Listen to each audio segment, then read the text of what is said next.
Shalom, Bapak-bapak, Ibu-ibu, dan saudara-saudara. Salam sejahtera. Hari ini, pagi ini kita ketemu lagi di acara Embun Surgawi. Sebelumnya mari kita membaca dan merenungkan firman Tuhan. Kita akan minta pimpinan Roh Kudus. Kita akan berdoa. Terpujilah namamu Tuhan. Terima kasih atas anugerahmu, atas keselamatan, atas segala ciptaan Tuhan yang kami mampu untuk menikmati. Hari ini hambamu akan menyampaikan firman Tuhan. Tolonglah Tuhan berkati, sehingga dengan pimpinan Roh Kudus, baik hambamu, baik bapak-bapak, ibu-ibu, dan saudara sekalian yang diberikan anugerah kesempatan untuk mendengar dan merenungkan firman ini, Tuhan memberkati. Terpuji namamu, dalam nama Yesus hambamu berdoa, amin. Diambil dari Markus pasal 8 ayat 19. Pada waktu Yesus memecah-mecahkan 5 roti untuk 5.000 orang itu, berapa bakul penuh potongan-potongan roti kamu kumpulkan? Jawab mereka, 12 bakul. Puji Tuhan, mujizat dialami oleh mereka. Mari kita akan belajar hari ini, yaitu dengan merenungkan firman Tuhan dengan judul 5 atau angka 5, untuk mengingatkan beberapa pelajaran yang penting, karena kita tidak luput dari lupa apa yang kita sudah baca atau kita pelajari. Tetapi hari ini kiranya Roh Kudus akan menolong kita mengingat pelajaran-pelajaran penting ini. Yang pertama yaitu penting bahwa beserta Yesus tidak ada yang tidak mungkin, tidak ada yang mustahil.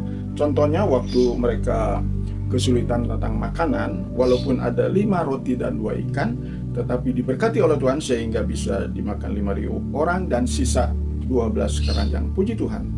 Itulah kita ingat bahwa hal-hal yang kecil bisa menjadi besar ya teman-teman. Bahkan saya ingat selalu bahwa Tuhan pernah berjanji, barang siapa yang setia dari yang kecil, Tuhan akan memberikan perkara yang besar. Ini harus kita pegang dalam kehidupan sehari-hari, sehingga membawa kita semangat dan berhati-hati untuk setia mulai dari yang kecil kalau kita ingin ada perkara yang besar. Nah, yang berikutnya yaitu kita belajar bersama-sama dengan angka 5 itu. Saya bersyukur ada 5 jari ya, masing-masing 5 jari. Mari kita pakai mulai dari jari jempol atau ibu jari, kemudian telunjuk, jari tengah, kelingking, dan jari manis dan jari kelingking. Yaitu yang pertama kita perlu semangat. Semangat itu saya jadi ingat pada semangat Kaleb. Kemudian yang kedua sabar. Wah, sudah terkenal ya, Ayub. Lalu yang ketiga, sukacita, ini juga terkenal, yaitu Daud yang mengarang dan juga memuji Tuhan, menghibur Raja Saul dengan kecapinya. Kemudian jari manis ini adalah bukti syukur. Nah, saya akan ingat terus, Maria Magdalena memberi minyak narwastu, Sakius mengembalikan 4 kali lipat dan juga membagikan setengahnya. Kemudian yang kecil ini setia ya, kita ingat setia Yusuf dari gembala atau juga Daud sebagai gembala, akhirnya diangkat oleh Firaun, mempunyai kedudukan yang besar. Bahkan Daud juga diangkat oleh Allah menjadi seorang raja yang terkenal. Nah, itulah 5 jari itu juga bisa dipakai 5 jari ini untuk unsur-unsur doa kita sehari-hari. Saya akan ajarkan kepada banyak orang yang ketemu dalam doa bahwa unsur doa pakai jari ini sangat penting. Mulai juga sama dengan dari ibu jari, yaitu pujian dan penyembahan. Itu yang perlu dilakukan kepada Tuhan sebelum kita mengajukan permohonan atau permintaan dan lain-lain.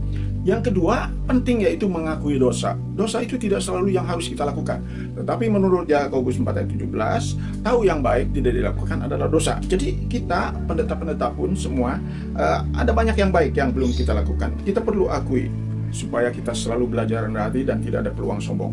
Lalu yang berikutnya yaitu pengucapan syukur kepada Tuhan. Lalu doa syafaat, banyak sekali sedunia, negara-negara ataupun negara kita, juga keluarga yang sakit dan lain. Nah, yang terakhir yaitu yang kecil, yaitu doa untuk diri kita sendiri.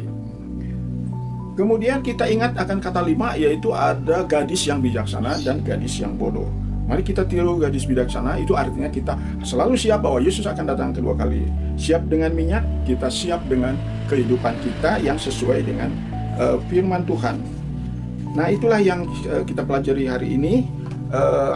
Ada satu terakhir, yaitu Paulus menjadi teladan bagi kita bahwa lebih baik 5 kata yang dimengerti daripada buah roh yang ribuan kata. menurut 1 Korintus 14 ayat 18. Jadi mari kita berhati-hati menjaga lidah bibir kita, karena memang itu syarat menjadi sempurna dalam Yakobus 3 ayat 2.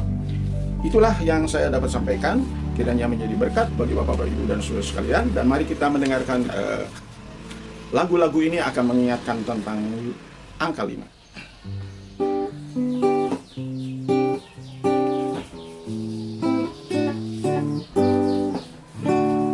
Lima roti dan 2 ikan diberi berkat oleh Tuhan. Dimakan 5.000 orang, sisa 12 keranjang. Oh, betapa luar biasa Kristus Yesus Tuhan penebus, tahu segala keperluan kita, mujizat pun nyata. 5 jari memberi pelajaran, mulai dari ibu jari. Semangat, sabar, sukacita, syukur tambah BS. Apa itu artinya BS? Bukti syukur seperti Maria Magdalena berikan minyak narwastu yang mahal. 5 nama tokoh Alkitab, Nabi Nuh, Yusuf, Musa, Abram, juga Ayub, semua jadi teladan dalam perbuatan. Baik tentang ketetapan perintah, pengampunan dan penyerahan, pengorbanan akan kesabaran yang mereka lakukan.